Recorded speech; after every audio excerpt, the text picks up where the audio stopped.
Welcome to the Public Voice Salon. My name is John Bredin. We're a progressive on-air dialogue on culture, politics, and the critical issues of our time.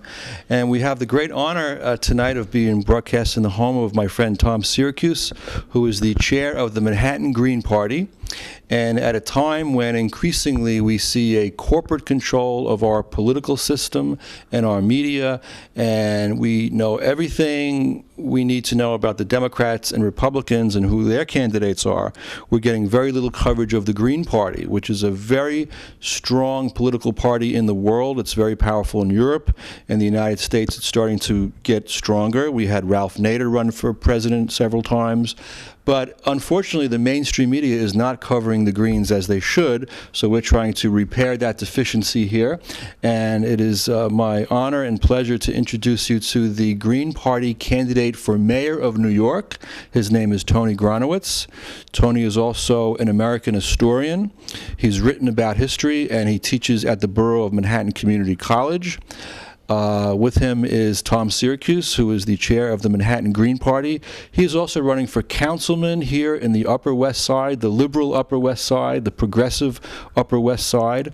And we're going to have an open dialogue, and they're going to talk to New York and talk to America about the Green Party and what their values are and what they stand for and what differentiates them from the other candidates who you're getting a lot of, seeing probably too much of on our mainstream media now, especially in the mayoral race, which has become a circus.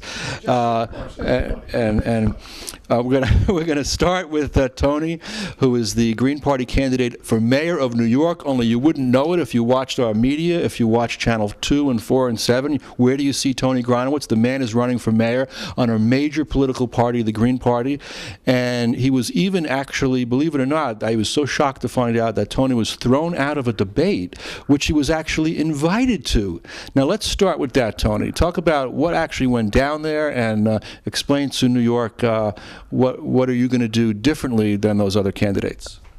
Well, to be correct, technically correct, I was not technically invited. I sent a request to come to the ARP debate at Hunter College.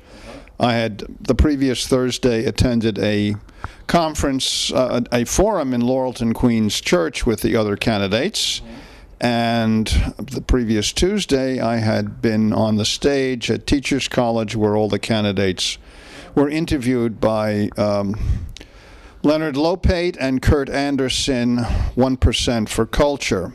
In other words, in New York City, there are 1,300 cultural institutions, and only $155 million is spent on them, and they were asking for 1% of the city budget, which would be $700 million, since the city budget is around $70 billion. Yes, I'm in the throes of my campaign, and I was literally thrown out of the ARP debate, but that's okay.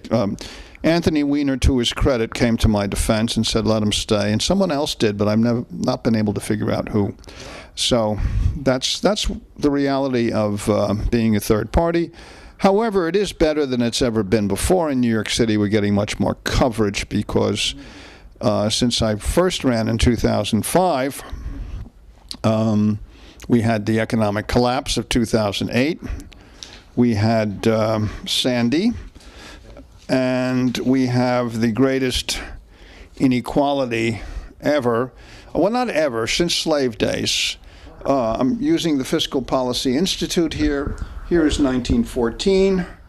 You can see what the 1% is getting. Then all of a sudden, 1996, in the throes of Giuliani, it starts to go up. It really, to say that since Bloomberg came to power, it has precipitously risen to, as you can see, the greatest it's been. We have to go back to the Civil War days to find a greater inequality in the city, which is exacerbated by our mayor's policies.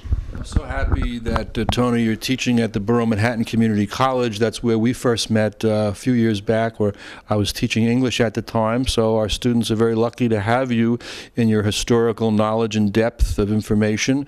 We have two historians here on the couch. You know, Green Party candidates actually know some things. They're not just like corporate hacks, you know. They're actually, educated human beings who know things. And now we're going to go to Tom Siracuse, who also taught for many years at the George Washington High School up in Washington Heights back in the 60s and 70s and 80s, and his students, very lucky to have him there as well.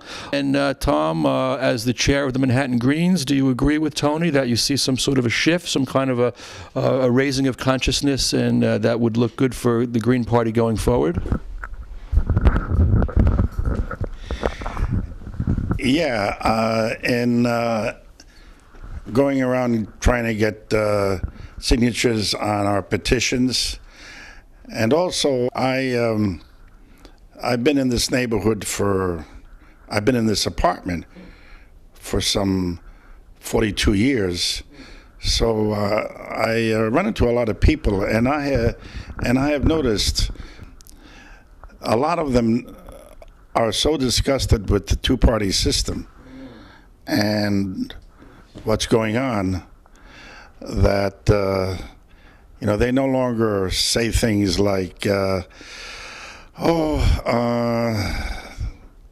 we can't really do much about this. I suppose the Democrats are somewhat better than the Republicans, the lesser of the two evils.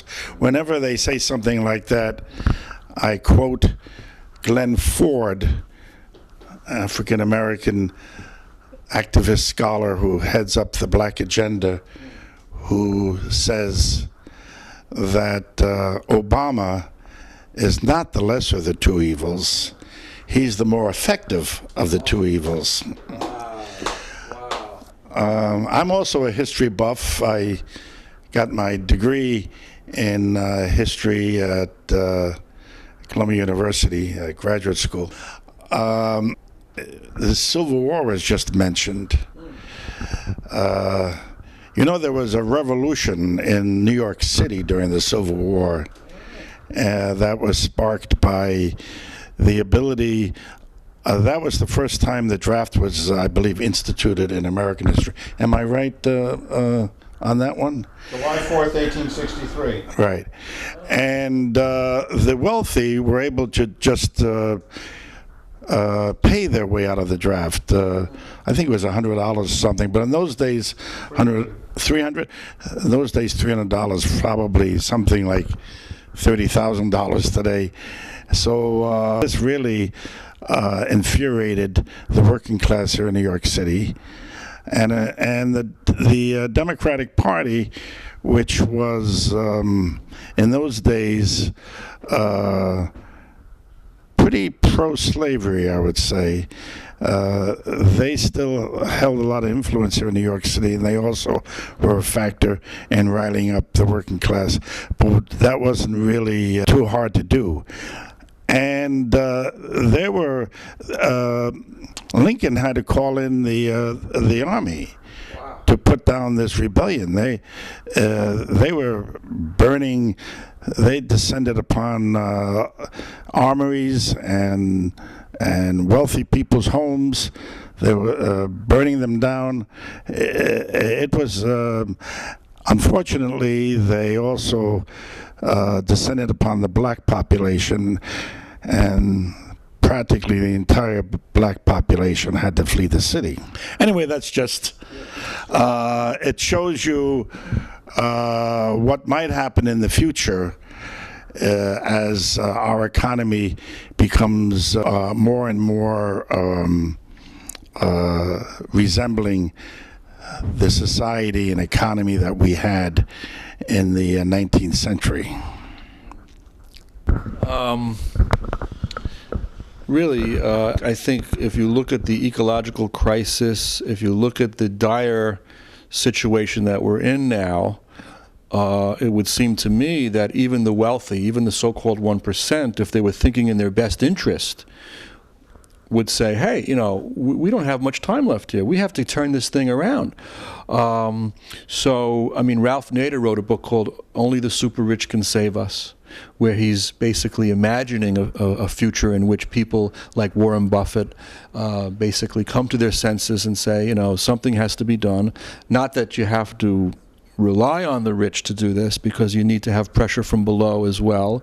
But how much of this is even a deficiency in our education? When you look at the high stakes testing and you look at the, how historically conscious is the population even today of the knowledge that you two have between you and people in intellectual circles who know about this, who realize, who can connect the dots historically. What is the connection between a lack of an educated public? Stanley Gronowicz, who is a friend of ours, who has been thinking about this and talking about the crisis in our education system. He's written about this, a book called The Knowledge Factory. What is it going to take to wake up the American population? And what is the role that media also plays in this? As you see, I mean, our television show, we like to think that our 17 viewers will get some information from this. I say 17. Hopefully there's more viewers than that. But, I mean, even like, you got a Tony Gronowicz and a Tom Siracuse.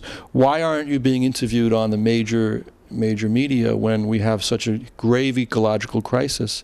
If Charlie Rose should have you guys on. I mean, Bill Moyer should certainly have you guys on. It's just a lack of knowledge. It's a lack of awareness. Is it also possible for the progressive community to have a media like we once had with Air America? Remember, Air America was a progressive radio station. They ran out of money.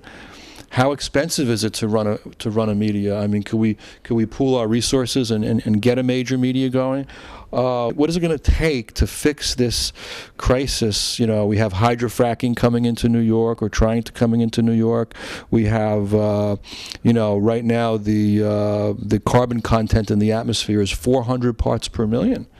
And scientists have said that it shouldn't go over 350 parts. So we're already past the breaking point, so to speak, and so let's just reflect on this, and what is the hope that we see going forward in creating a consciousness change and an evolution rather than a revolution, because we obviously want things to be peaceful. It would be nice if we could have a peaceful, evolution going forward. What are some thoughts about that? Well, as far as evolution goes, yes, running for office implies evolutionary change. But the longer and real alternatives are offered the public, the worse the situation is going to get. What does it take? Our Bronx Borough presidential candidate, Carl Lundgren, was just interviewed by New York One, because he's the only one in the race other than the Diaz, who runs the Bronx machine, and of course he's a Democrat, and the Bronx is the poorest urban county in the nation. And you can't thank any other party for doing so than the Democratic Party, who have basically used it to pillage the public in the Bronx. So when running for office, I'm raising the issues, and I'm embracing the insurgencies of the city. If you go to my website, votegronowicz.info, GRONOWICZ.info, you'll see that I'm running all over the city.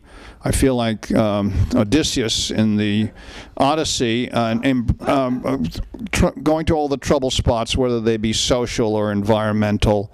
When Rebel Diaz was violently evicted by Bloomberg's private army, which is what he calls the New York City Police Department, back in February, we were there the next night protesting and having an impromptu concert on the street. They were doing a lot of great music, great art, murals. So the only art the mayor is interested in is dead art that he can buy and sell.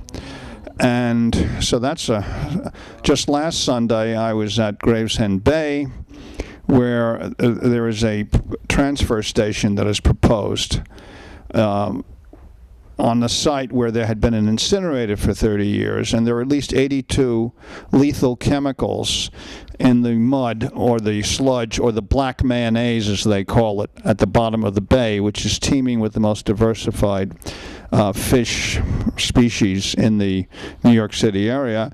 And by building this transfer station, they would have to dredge the bay, and all these chemicals would come up.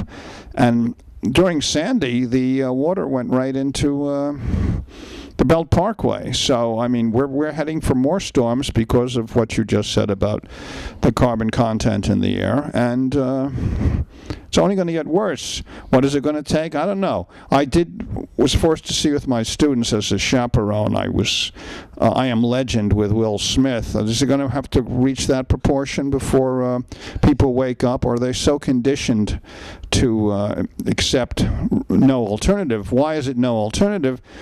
Because both parties are dependent upon campaign financing for their ads. And all the candidates running are millionaires. Either they have that money in the bank or the property they own is worth well over $1 million. And they are competing for real estate and corporate contributions, and they don't want to alienate those two groups. But it's precisely those groups that have benefited the most from this horrific inequality that has taken place in the past decade, most especially.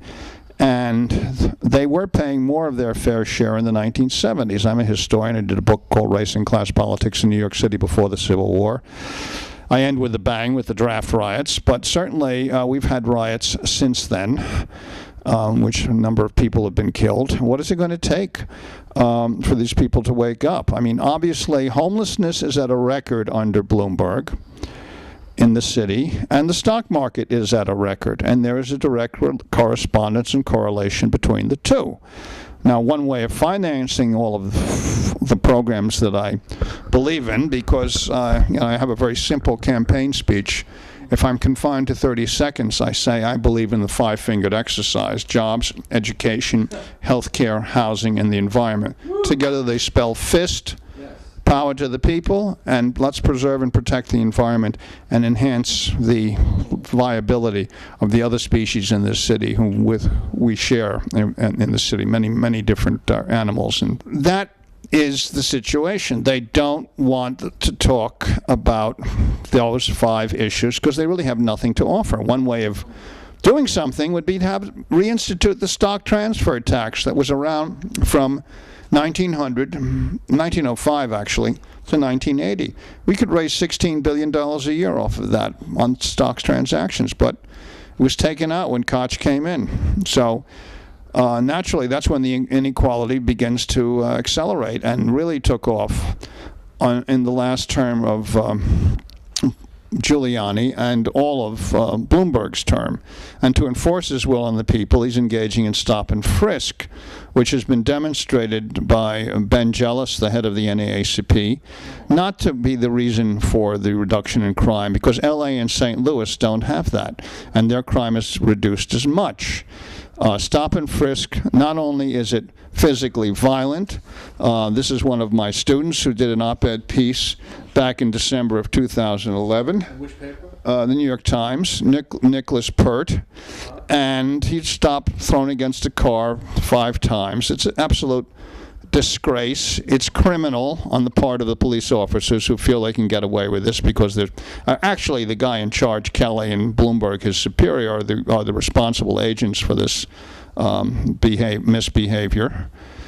Students can't learn. Students cannot learn in that kind of environment. You're going to school, you're black, you're stopped, thrown against a car, knocked down by the police. How are you going to take your exam? So if you look at we can go on and on. The educational system is atrocious. The latest test scores. This Joel Klein came in. He came into Institute Charter Schools. He was a classmate of mine. Fortunately, I didn't know him. At Columbia in 1967. He and I graduated the same year, but he was Bloomberg's henchman for the destruction of the public education system, which is also primarily designed to bust the union. So that was that's the objective, because unions give workers benefits, and their wages are higher in unions than elsewhere. But I can go on for hours, so I want to share the mic, certainly. There's also evidence now that the education system has become a school-to-prison pipeline. where because, students are being trained to be very passive, they're not getting information that teaches them to think critically about the problems of the day. School is very boring, so a lot of students drop out. And then you're on the street, there are no jobs, and you wind up in prison, So increasing these standards also, so-called standards, that makes it more difficult for students, and not teaching real content, not teaching art, not teaching literature, not teaching history, but just sort of memorizing, fill in the blank, stuff is really bizarre. But I want to thank you publicly now, Tom, for the fact that the show that we filmed here with Claudia Clark, who was a Senate candidate for running against Christine Gillibrand, the two of you sitting on the couch last fall, we filmed a wonderful dialogue with the two of you.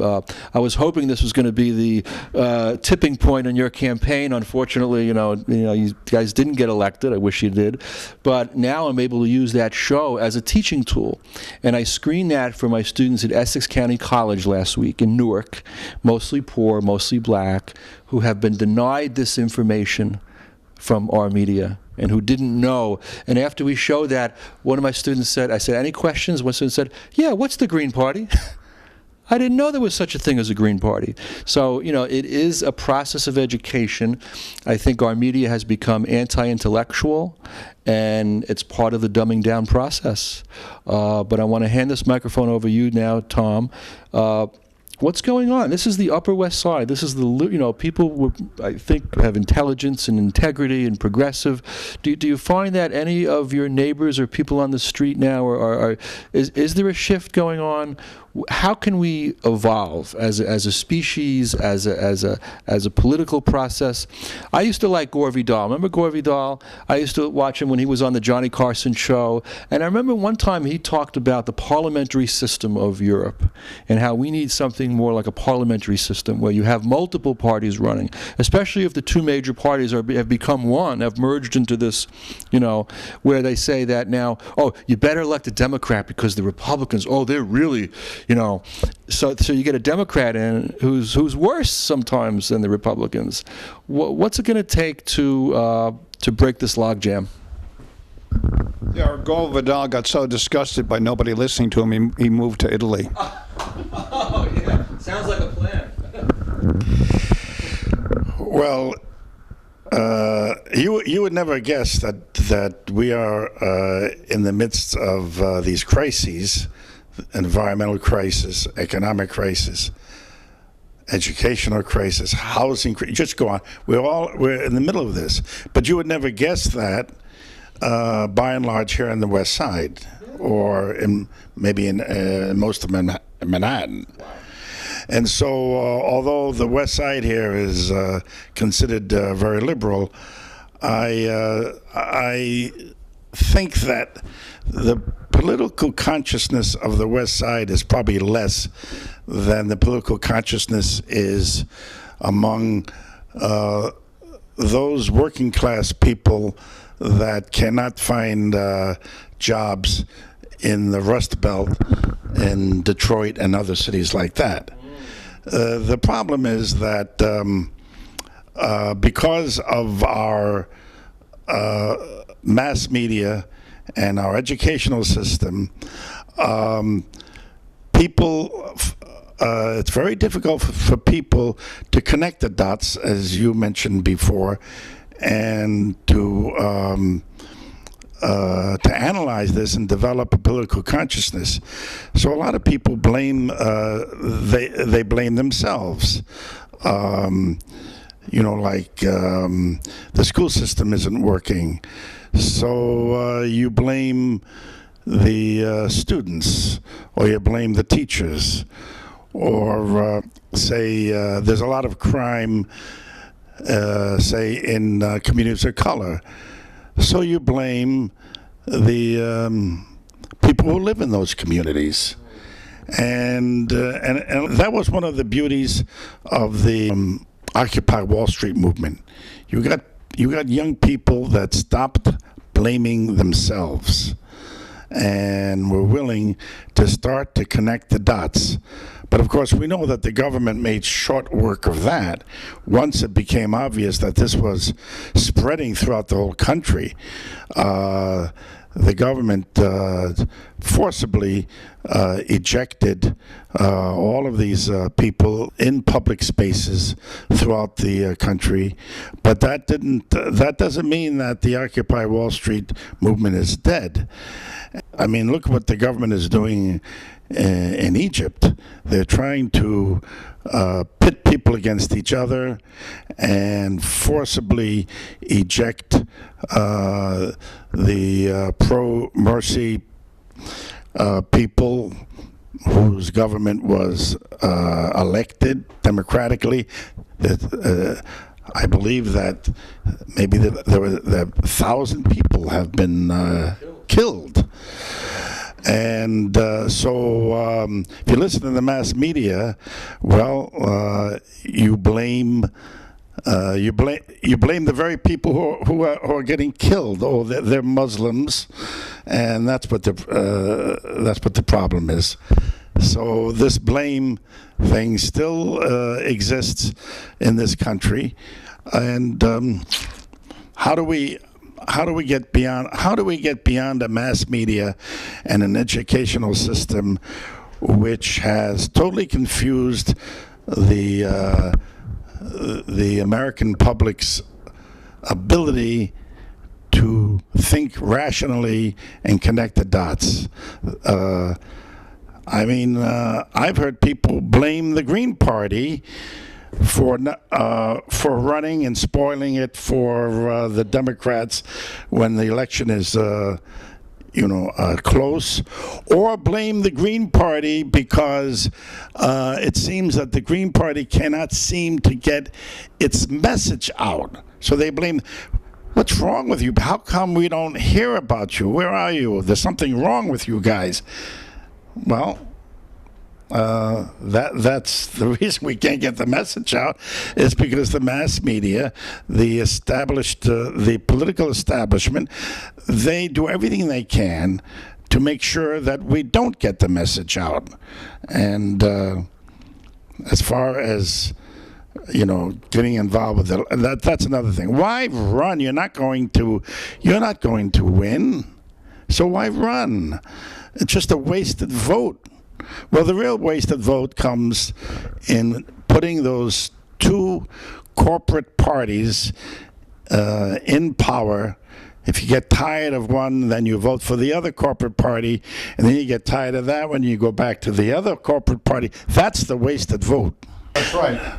So why are we running? Now, we know that we're not going to be winning any important elections at this point in our history, like mayor, governor, United States senator, not to mention president. So why are we running? Well, winning isn't always the most important consideration. We're running in this election to try to get our message out, to try to get people to connect the dots and to think alternatively about what the issues are. And this is a very, very important thing, because we were talking about evolutionary change and revolutionary change. As if we enter into a state of such collapse that there's a revolution, and that the majority of people do not have a political consciousness, and they're certainly not going to be getting it in through our mass media or through our educational system, that they will be vulnerable to any demagoguery and fascism. And this is where a party like the Green Party is trying to address this real possibility. When you say that, Tom, it really made me think about Sarah Palin as a vice presidential candidate, that John McCain put her on a major ticket. And when I look at some of the demagoguery of the Tea Party, and I look at some of the know-nothingness aspect of that party, and I can negotiate with Russia because I can see Russia from Alaska, that anti-intellectualism. It's not so far on the fringes anymore. It's bubbling up where it's actually coming to the surface, and one of these crazies might actually wind up in the White House with their finger on the nuclear button. So how do we stave off this potentiality? I think the people of good conscience all over the world, including poor people and rich people, have to come together and say, the time has come for a real change. Not for this fake word change that they bandy around every 4 years. We're going to change, we're going to change. So I'm really grateful that we're able to have these discussions here in your apartment, Tom, and I'm so grateful to know both of you men, and we have to really keep this conversation going. We're going to use up the whole hour here. We have some time left. I want to give the microphone back to Tony. This is a dialogue, it's a dialectic, and it's a way to really... this is not a typical TV show, talk show. I'm more of an educator, so I believe in the power of dialogue, and I encourage people watching at home to be part of discussion groups, to create these in your neighborhoods, and to organize education circles to discuss what's happening in the world and what to do about it, and to also create a magazine, or to read magazines, that do give you some consciousness raising, like maybe The Nation magazine, or something that would, or The Independent magazine, the newspaper of New York, or to create new venues for media. Truth Out is a wonderful free magazine that you can read online, and they give you wonderful, articles that you're not getting in the mainstream. But I want to hand it over to you, Tony, and thinking about strategies and tactics going forward in this mayoral campaign. 4 years ago, I was actually with. Maybe it was more than, was it 4 years ago? When Reverend Billy ran as a Green Party candidate? Yeah, it was 4 years ago. And I actually went on one of his campaign whistle-stop tours on the F train when he was making his announcement there, and I was with him, and I was so excited by that. I full confession, folks, I belong to a Democratic club, the Village Independent Democrats, and I hope you don't throw me out of here for that, but it's a liberal Democratic club that's progressive, and it has its own kind of character. It's about as far left as you're going to get in the Democratic Party, I think, historically. And I try to be a very progressive influence on that club and keep it from going further to the right, as with the Democratic Party. So on the night when they were choosing which mayoral candidate to nominate, I got up and I was kind of embarrassed to do this. It was kind of a stunt, I guess. And I said, I nominate Reverend Billy. Even though he's a Green, I said, I think the Democratic Party should get behind him. If you really want to be leaders, okay, if this club wants to be in a leadership position, break with tradition, say that the current Democratic candidates do not represent our values as a club, going back to 1957 when it was originally founded, the VID, to elect Adlai Stevenson. The Democratic Party has passed us by, and we want to be real leaders. So are there any whistle-stop tours on the agenda, Tony? Any more? Hopefully, maybe you will get into a debate where they'll let you actually speak. Do you think the chances are of that going forward? You certainly, we would like to say right now on our TV show, you're always invited. We could set up a debate between you and some other candidates who would like to. Who is that guy in Harlem who's running? We saw him on Channel 7 News. One of your rivals. I don't forget his name, but he's kind of a little eccentric character type guy. I forget. But anyway, Tony, I want to hand you the microphone, and any thoughts going forward in terms of how you're going to run the final weeks of your campaign? Well, as I said earlier, I'm embracing the insurgencies of the city, and I just wanted to pull out my calendar here because city and state is having a debate with all the candidates polling less than 5%. Needless to say, I have been in debates and forums, as I said at the outset, at Laurelton, Queens. First, I was, the 1% for culture. I can talk about that. Then the Laurelton, but the only one that I didn't make was the one where I was thrown out, which was the ARP one. There are so much going on. Many of the candidates, even on the Democratic side, cannot make possibly all the occasions because things have gotten so bad in this city. But there is going to be a debate at the mayoral debate, the City Hall restaurant, 131 Duane Street, on the 26th of Monday, from 6 till 8:30. And I guess I'll be on talking. I think the mayoral debate is between 7 and 8. So that's just one example. There are the Bay Terrace Jewish Center the following day. I will be there, and there are others. I mean, there's a lot, and But in addition, as I said earlier in this conversation, I'm embracing the insurgencies of the city. So when I heard that Rebel Diaz was being evicted or forcibly thrown out of their headquarters by Bloomberg's cops, we went there, the chair of the Bronx County Green Party and myself, and lent our support to these creative people. Who are the Village Democrats endorsing from the primary? De Blasio. Well, I spoke to two women before I went on stage at the ARP debate, killing time, to take Christine Quinn's seat since she wasn't coming. And they told me they had tried, when he was public advocate, to contact him. They left countless messages. He never once got back to them. So, and the other point to make about de Blasio and Lieu is that as soon as Bloomberg announced that he was going to hold the marathon a couple of days after Sandy, both of them jumped on the bandwagon and said, "Oh, that's a great idea, Mr. Mayor, that's a great idea." They are clueless. De Blasio and Lieu are operatives, fundamentally, of the banks and real estate, rhetoric notwithstanding. One has to look at the record and not be fooled by the rhetoric.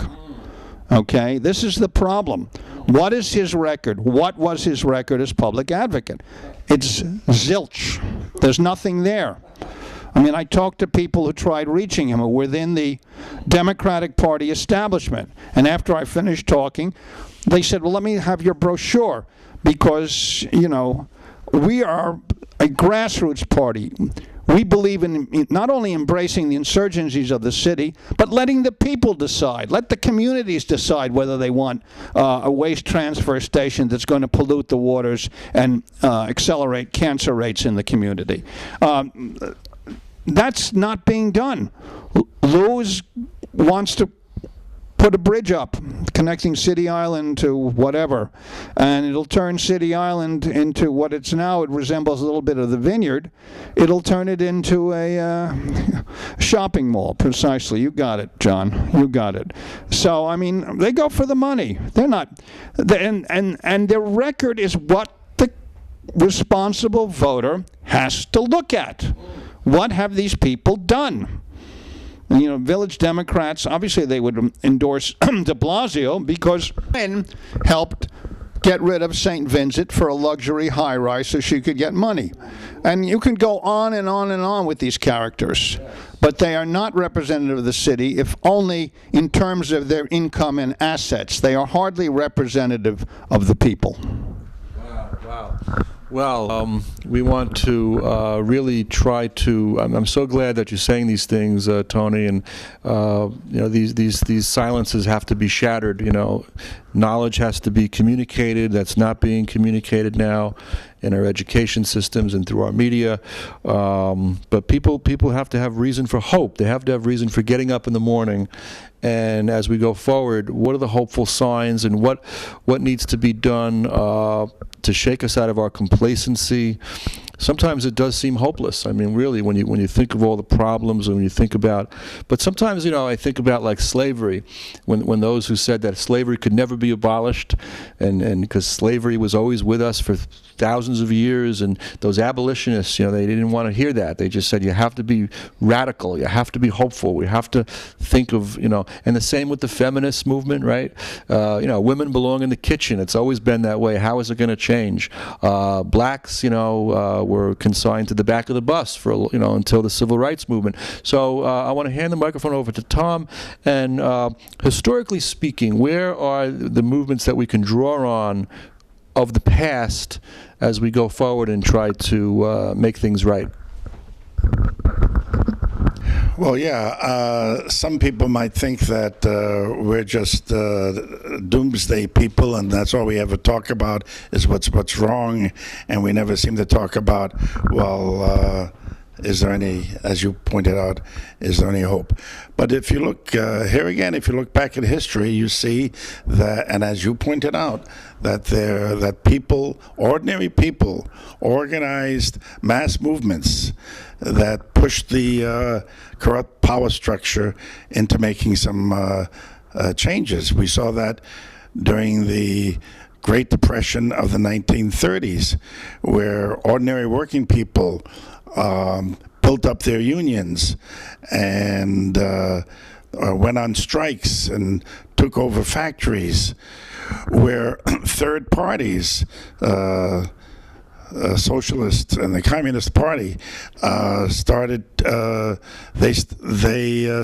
get significant amount of votes, and there was a lot of pressure from below that forced the government, the Roosevelt administration, to make changes, and the Roosevelt administration did convince a sector of the ruling elite, or vice versa, that these changes better be made, otherwise they might lose everything. And so they were willing to increase their tax rate, and that in turn financed social programs like Social Security and unemployment compensation and a public works program.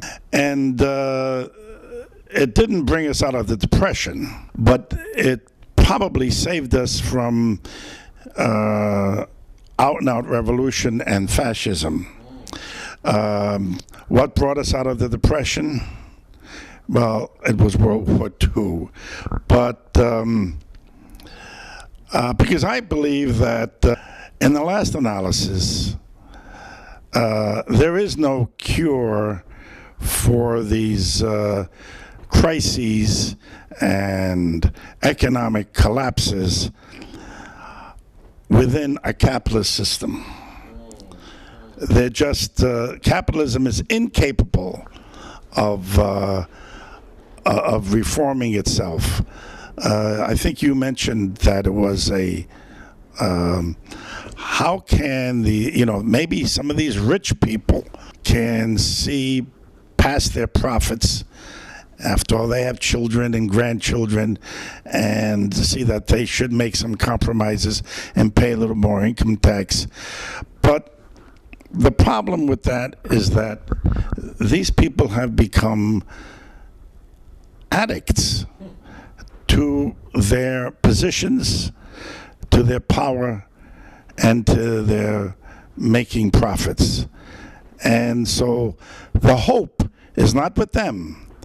The hope is among ordinary people, grassroots movements that will push for big changes. And if that doesn't happen, then there will be a revolution. Tom, I just wanted to respond what you said about capitalism. Another film that I like to screen to my students, my college students, is a film called Capitalism: A Love Story by Michael Moore. I think it's an excellent documentary. I think more people should see this. I think Michael Moore has the ability to communicate these ideas in a very entertaining way, in a way that resonates, He went down to the Federal Hall where they have a copy of the Constitution, and he was looking at it, and he said, let's see where it says anything about capitalism. That has to be, where does it say about capitalism here? No, nothing about capitalism, And in fact, he said, it says things more like we the people, more of a communal sort of language that's you would associate it with a socialistic type. In other words, it might be that socialism is actually more compatible with democracy. Well, I would recommend Rick Wolf. And also Rick Wolf, is another one of our friends. Rick Wolf, I think his analysis is right on. And Rick Wolf was on Charlie Rose. And Rick Wolf was on Bill Moyers, too, so he's getting his word out there. But as far as Capitalism, a Love Story, Michael Moore actually interviews, priests and ministers, and they all say the same thing, that capitalism is evil. It's evil, or it's become evil. Either you have a humane capitalism, or you get rid of it. Modify it, modulate it so that it works for everybody. But I want to switch a little bit now to your biographies. We have about 10 minutes left, and thinking about the events that shaped you growing up, and because both of you are so articulate and so well grounded in your knowledge, people watching at home might wonder, like, what is it in your life stories that helped to shape you into the thinkers you are today? Well, I just want to respond to your Michael Moore points. The notion of capitalism's not in the Constitution. That's a very Jeffersonian argument. Jefferson used the argument about the national bank that Hamilton was proposing to set up by saying the word bank isn't in the Constitution. So Hamilton justified it in terms of the general welfare. So the Constitution is a very elastic document. It can be used to defend almost anything. And it was used in the beginning to defend slavery because it left it to the states to decide whether they wanted to be slave or free. And then, so in other words, it was used to define people as property. And by elastic, I mean that after the Civil War, when corporations won and the slavocracy lost, the Constitution was used to define property as people. That's what I mean by elasticity. First, people were defined as property, then property was defined as people, entitled to full Bill of Rights protection. And that's why we're in the pickle that we're in terms of trying to fight. We are the Davids, and we're fighting these Goliaths. So that's a point to make. And the notion of we the people, well, we the people, the 55 rich white guys that wrote the document, define themselves as the people for the purpose of, assuming the mantle of the state and running the state. Now, as far as a biography goes, I came from a literary and political home. And I went to good schools on scholarships. And as I said at the 1% for Culture Symposium, I think everyone should have a classroom of 20, as I had at the Trinity School where I went on scholarship. Not what Bloomberg suggested on December 1st, 2011 at MIT, that he'd be satisfied with a classroom of 70, yet he sent his two daughters to Dalton, where they have a classroom of 20. The other point to make is that you need a broad background, broad education, which I had. Arts, music, sports, and of course this current mayor has removed all of this, and that's one of the points. 50%. Chico Hamilton, who was interviewed by Leonard Lopate, somewhat, I don't know exactly when, because Chico Hamilton is still alive. He's 91 now. A famous drummer, was in L.A. And in L.A. in the 1940s and 50s, every student had to take up an instrument, and they provided the instrument. This is in the public high schools. And now, as Leonard Lopate pointed out in his interviews of all the mayoral candidates, 50% of the schools in the city don't even have one music teacher. So when I went to Wingate High School, and I used this illustrations, which you can find the videos of on votegronowicz.info, GRONOWICZ.info. I said, this was a decade ago, I went to the high school and I went to an art class, and I said to the teacher, hey, you're doing great work. How do you do it? She said, I go out and buy the supplies myself from my money. This is an international disgrace, and it's got to stop. Wow. And this mayor, he's going on to London after he retires. They're building him a giant square, and they're calling it Bloomberg Square in London. So it's going to be our gain and London's loss.